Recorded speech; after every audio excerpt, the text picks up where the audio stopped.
Hello everyone, good morning to all of you. आज हम लोग पब्लिक एडमिनिस्ट्रेशन का तीसरा चैप्टर पढ़ रहे हैं। तीसरा चैप्टर का नाम है नवीन लोक प्रशासन। पिछले क्लास में हम लोग 2 चैप्टर पढ़ चुके हैं। लोक प्रशासन क्या है, इसका अर्थ, परिभाषा, महत्व। दूसरा चैप्टर में लोक प्रशासन और निजी प्रशासन में अंतर को पढ़े हैं और आज हम नवीन लोक प्रशासन को पढ़ेंगे, जिसमें जानेंगे कि लोक प्रशासन तो था ही, अब नया लोक प्रशासन जो आया है, न्यू पब्लिक एडमिनिस्ट्रेशन जो आया है, इसमें क्या कुछ नई बातें आया हुआ है। ठीक है, तो सबसे पहले जो है कैंपबेल का एक थॉट है न्यू लोक प्रशासन के बारे में। यह नवीन लोक प्रशासन पुराने लोक प्रशासन से अलग केवल इसलिए है कि यह अन्य युगों की अपेक्षा एक भिन्न प्रकार की सामाजिक समस्याओं के प्रति सहानुभूतिपूर्ण है। इसमें कहा गया है कि जो नया लोक प्रशासन है, जो न्यू पब्लिक एडमिनिस्ट्रेशन है, इसमें जो पुराने जो पब्लिक एडमिनिस्ट्रेशन थे उससे इसलिए अलग है कि अन्य युग में जो है समाज के समस्याओं के प्रति उतना जो है ध्यान नहीं दिया जाता था जितना कि अभी एक एक तत्व पर दिया जा रहा है। आइए सबसे पहले हम इसके इंट्रोडक्शन को जानते हैं कि इसका परिचय क्या होता है नवीन लोक प्रशासन का। इसका अर्थ है प्रचलित लोक प्रशासन में नवीन तथ्यों, नवीन विधियों को लागू करना। क्या क्या है? नवीन तथ्यों और नवीन विधियों को लागू करना। तथ्य और विधि, विधि मीन्स एक तरह से कानून भी। इसको क्या है कि तकनीकी दृष्टि से इसका अर्थ क्या हो सकता है कि प्रशासनिक संगठन, व्यवहार, विधि, प्रक्रियाओं में संगठित एवं व्यवस्थित सुधार हो। नया लोक प्रशासन में क्या होता है कि प्रशासन का विकेंद्रीकरण का समर्थन किया जाता है। पुराने लोक प्रशासन में केंद्रीयकरण था, यानी कि सारा शक्ति एक के हाथ में था। लेकिन जो न्यू पब्लिक एडमिनिस्ट्रेशन आया है, जो नवीन लोक प्रशासन आया, इसमें शक्तियों का जो है वितरण किया गया, विकेंद्रीकरण किया गया। तो इन्होंने जो है नवीन लोक प्रशासन में विकेंद्रीकरण का समर्थन करता है और व्यक्ति एवं इसके आत्मविश्वास की सुरक्षा करता है, पर्सनल, हर एक व्यक्ति का, और उसमें जो आत्मविश्वास होता है उसकी भी सुरक्षा की गारंटी दिया जाता है। और इसकी मान्यता प्रशासन एक साधन है और मानव कल्याण साध्य है। इसमें प्रशासन को साधन माना गया है और साधन, प्रशासन तो साधन हुआ, लेकिन प्रशासन किसके लिए किया जाता है?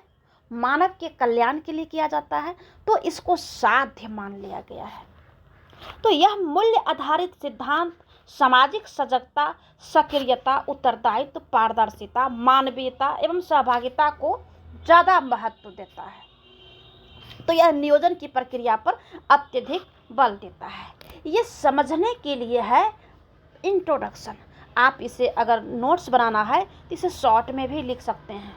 ठीक है, आगे हम जानते हैं कि लोक प्रशासन का जो है कब से जो है प्रचलन में आया और इसका क्या क्या जो है तथ्य है। न्यू पब्लिक एडमिनिस्ट्रेशन जो है 1968 के बाद लोक प्रशासन के क्षेत्र में नए विचारों का सूत्रपात हुआ। कब से है ये चीज याद रखना है, 1968 के बाद। और इन विचारों को नवीन लोक प्रशासन की संज्ञा दी गई। जो 1968 के बाद जो विचार आया उसे जो है न्यू पब्लिक एडमिनिस्ट्रेशन कहा गया। 1971 में फ्रैंक मेरिनी द्वारा संपादित पुस्तक न्यू पब्लिक एडमिनिस्ट्रेशन की दिशा में मिन्नो ब्रुक परिप्रेक्ष्य, यानी कि toward a new public administration, Minnowbrook perspective के प्रकाशन के साथ ही नवीन लोक प्रशासन को मान्यता प्राप्त हुई। 1971 में फ्रैंक मेरिनी, याद रखना है, इनका एक पुस्तक का नाम है toward new public administration, Minnowbrook perspective के प्रकाशन के साथ जब इसका प्रकाशन हुआ तब जो है इसकी मान्यता प्राप्त हो गई। यह रचना कब हुई थी? 1968 में ही मिन्नो ब्रुक सम्मेलन में हुआ था। एक सम्मेलन 68 में होता है और दूसरा सम्मेलन ठीक इसके 20 साल बाद यानी 88 में होता है। इसे आगे हम और अच्छे तरीक़ा से जानते हैं। न्यू पब्लिक एडमिनिस्ट्रेशन के उदय और विकास के लिए कई घटनाएं प्रभावी रहा है। हम कैसे न्यू पब्लिक एडमिनिस्ट्रेशन को जो है विकसित माने या किस प्रकार से इसका विकास हुआ, तो तीन पॉइंट्स है। उन 3 पॉइंट्स के माध्यम से हम समझने का प्रयास करते हैं, जिसमें पहला पॉइंट्स है कि सार्वजनिक सेवाओं संबंधी उच्च शिक्षा पर हानि प्रतिवेदन। जो पब्लिक सर्विस है उसमें जो उच्च शिक्षा के बारे में जो हनी ने जो प्रतिवेदन दिया है, ठीक है, तो उसके बारे में जो है बताया गया है। ये चीज़ जो है सार्वजनिक सेवाओं संबंधी उच्च शिक्षा पर हनी का प्रतिवेदन प्रभावी रहा न्यू पब्लिक एडमिनिस्ट्रेशन के लिए। लोक प्रशासन की अमेरिकी सोसाइटी से संबद्ध संस्था ने 1966 में ही ये जो है सिराक्यूज विश्वविद्यालय है और वहाँ पे जॉन सी हनी नाम है इसका। जॉन सी हनी से यूएसए के विश्वविद्यालयों में लोक प्रशासन के स्वतंत्र विषय के रूप में अध्ययन की संभावनाओं पर जो है आग्रह किया और 67 में हनी ने अपना प्रतिवेदन दे दिया।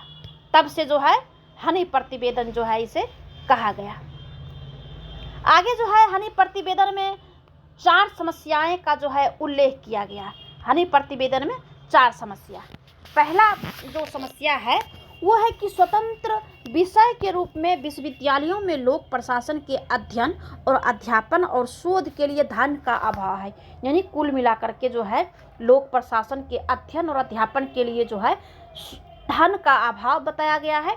दूसरा जो है कि लोक प्रशासन एक नियम है या अनुशासन या विज्ञान है या व्यवसाय, इस पर जो विद्वान है एक मत नहीं है।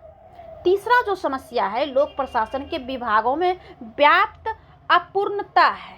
और चौथी जो समस्या है वो लोक प्रशासन के विद्वानों और सेवारत प्रशासकों में अंतर है। यानी जो सिविल सर्विसमैन है और जो लोक प्रशासन विभाग के लोग हैं, दोनों में अंतर है, दोनों में बहुत सारा अंतर बताया गया है। अब सुझाव क्या दिया गया है? कुछ सुझाव दिया है हनी प्रतिवेदन में। उसमें सुझाव दिया है, पहला सुझाव दिया है कि प्रतिवेदन में लोक सेवा शिक्षा संबंधी राष्ट्रीय आयोग की स्थापना पर बल दिया गया है। इस आयोग का दायित्व है शासन के लिए आवश्यक शिक्षित मानव शक्ति उपलब्ध कराना। दूसरा जो सुझाव दिया गया है इसमें कि जो स्नातक या प्रास्नातक यानी बीए या एमए छात्र या प्रत्याशी लोक सेवा को जीविकोपार्जन के लिए यानी उसको सेल्फ डिपेंडेंट के लिए जो है अपनाना चाहता है, उसके लिए स्थानीय शासन के स्तरों पर जो है उसे प्रशिक्षण की व्यवस्था किया जाए। ठीक है। और चौथा जो दिया गया है उसमें है कि लोक प्रशासन और सार्वजनिक मामलों संबंधी विद्यालयों एवं कार्यक्रमों शिक्षक बनने वाले व्यक्तियों के लिए विशेष छात्रवृत्ति की जो है योजना करना है, विशेष छात्रवृत्ति शुरू करवाना है। 5वां जो पॉइंट्स है ये है कि विश्वविद्यालय सार्वजनिक मामलों के शिक्षण कार्य संबंधी अध्यापकों के शासन कार्य का व्यवहारिक अनुभव प्राप्त करने के लिए अवसर दिया जाना चाहिए। और छठा जो सुझाव दिया है कि सार्वजनिक मामले संबंधी शिक्षण और शोध पाठ्यक्रम तथा कार्यक्रम के लिए विश्वविद्यालयों द्वारा अनुदान दिया जाना चाहिए। 7वां जो सुझाव दिया है कि शासकीय एवं सार्वजनिक मामलों संबंधी शोध कार्य में लगे हुए व्यक्तियों को आर्थिक एवं अन्य प्रकार की सहायता दी जानी चाहिए। अगला जो सुझाव दिया है कि संघीय और राज्य स्तर पर और स्थानीय स्तर पर, यानी कि तीनों स्तर पर, संघ, राज्य और स्थानीय व्यक्तिगत संस्थाओं द्वारा लोक प्रशासन एवं सार्वजनिक मामलों के विद्यालयों एवं कार्यक्रमों को उदारता पूर्वक जो है सहायता दी जानी चाहिए। यानी तीनों स्तर पर, जो पब्लिक हो या निजी हो, इसको जो है उदारता पूर्वक सहायता दी जानी चाहिए। 9वां जो सुझाव है कि नवीन लोक प्रशासन कार्यक्रम के लिए नवीन परामर्शदात्री सेवा शुरू करनी चाहिए। अगला जो पॉइंट्स है सुझाव के लिए कि लोक सेवा संबंधी प्रशिक्षण एवं शिक्षा की दृष्टि से विश्वविद्यालयों की समीक्षा होनी चाहिए। अगला जो 11वां जो पॉइंट्स है कि द्वितीय मुख्य शोध संबंधी प्रस्ताव व्यवसाय और व्यावसायिक शिक्षा एवं लोक सेवाओं के अध्ययन से संबंधित हो, यानी कि बिजनेस से संबंधित हो। ठीक है, तो ये सुझाव दिया है हनी प्रतिवेदन में। ये पहला सुझाव दिया है हनी प्रतिवेदन, जो कि 1967 में जो है इन्होंने सुझाव दिया, और सम्मेलन कब हुआ? 1968 में। दूसरा सम्मेलन इसके जस्ट 20 साल बाद होता है। इसे जो है आप थोड़ा सा पढ़ लेंगे और समझने के लिए यहाँ पर जो है दिया गया है। दूसरा जो है पॉइंट्स कि लोक प्रशासन के सिद्धांत एवं व्यवहार संबंधी सम्मेलन। दूसरा सम्मेलन जो होता है वो लोक प्रशासन के सिद्धांत एवं व्यवहार संबंधी, क्या थ्योरी है और क्या प्रैक्टिकल है, उस पे जो है ये जो है सम्मेलन होता है। तो लोक प्रशासन शीघ्र अतिशीघ्र विकास और संश्लेषण की आवश्यकता अनुभव करते हुए राजनीतिक शास्त्र परिषद यानी काउंसिल और सोशल साइंस काउंसिल ने एक सम्मेलन आयोजित किया।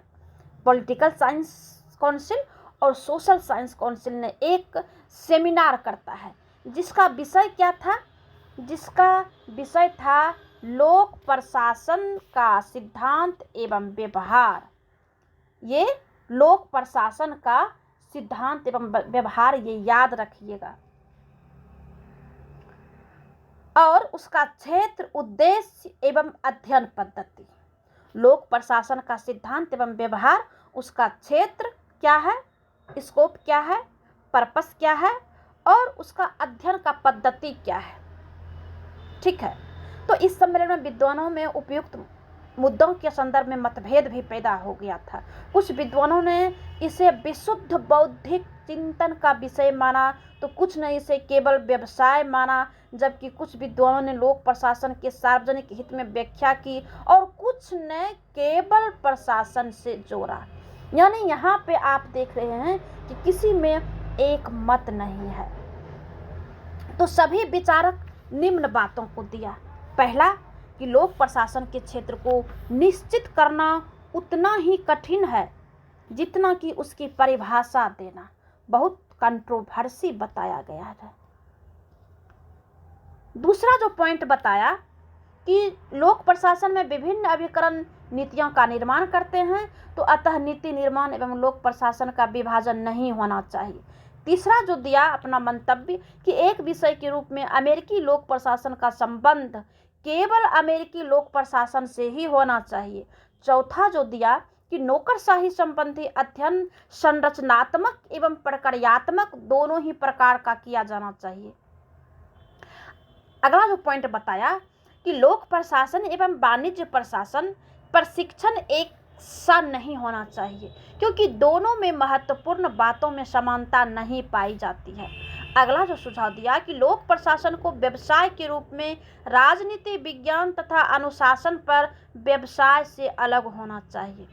सातवां जो पॉइंट बताया कि लोक प्रशासन के दोनों सिद्धांत, आदर्शात्मक प्रशासन सिद्धांत एवं विश्लेषणात्मक सिद्धांत अव्यवस्थित है।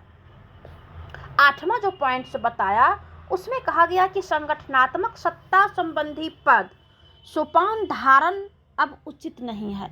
नौवां जो पॉइंट बताया कि लोक प्रशासन में प्रबंध जो है कुशलता का स्थान नीति एवं राजनीति संबंधी बातें लेती जा रही है। अगला पॉइंट बताया कि भावी प्रशासकों को व्यावसायिक प्रशिक्षण केंद्रों में प्रशिक्षित किया जाना चाहिए। और आगे बताया 11वां पॉइंट में कि समाज से संबंधित समस्याओं जैसे कि दंगा, हड़तालें, झुग्गी झोपड़ियां आदि समस्याओं का लोक प्रशासन पर कोई उत्तर नहीं दे सकता है। और आगे बताया कि लोक प्रशासन का कुछ भाग तो ऐसा है कि जिसके संबंध में वैज्ञानिक पद्धति का प्रयोग संभव है, लेकिन अन्य भाग जो है ये संबंध संभव नहीं लगता है। ठीक है, तो ये जो है लोक प्रशासन के सिद्धांत एवं व्यवहार संबंधी जो सम्मेलन होता है, उस सम्मेलन में ये बातें निष्कर्ष के रूप में निकलकर सामने आती है। तो आज यहाँ तक ही।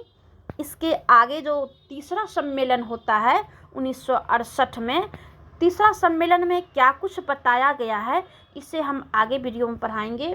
और साथियों, ये जो है हम बुक से ही पढ़ा रहे हैं और डॉक्टर एस.सी. सिंघल का ये बुक है, क्योंकि इसमें बहुत ही जो नया जो इसका एडिशंस आया है, न्यू एडिशंस में बहुत सारी न्यू बातें को इसमें ऐड किया गया है। हमने पुराने बुक और नए बुक और इसमें पॉइंट्स भी जो है चैप्टर्स भी बहुत सारा बताया गया है।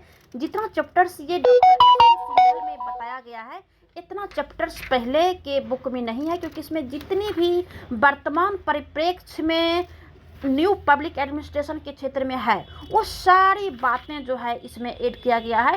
टोटल 43 चैप्टर्स लोक प्रशासन के तत्व के रूप में जो है दर्शाया गया है। इसलिए हम टोटल चैप्टर्स को हम इस माध्यम से, ऑनलाइन के माध्यम से हम आपके सामने रखेंगे। आप इसे समझें, पढ़ें या PDF ले लें या फिर इसे स्क्रीनशॉट ले करके आप जो है इसे पढ़ सकते हैं, हमें कोई दिक्कत नहीं है। या एस.सी. सिंघल का बुक आप खरीद सकते हैं, इसे भी आप पढ़ सकते हैं। लेकिन मेरा जो सोच है कि हम सारे चैप्टर्स को आपके सामने हम रखें, आप इसे अच्छे से पढ़ के कंप्लीट कर लें। धन्यवाद।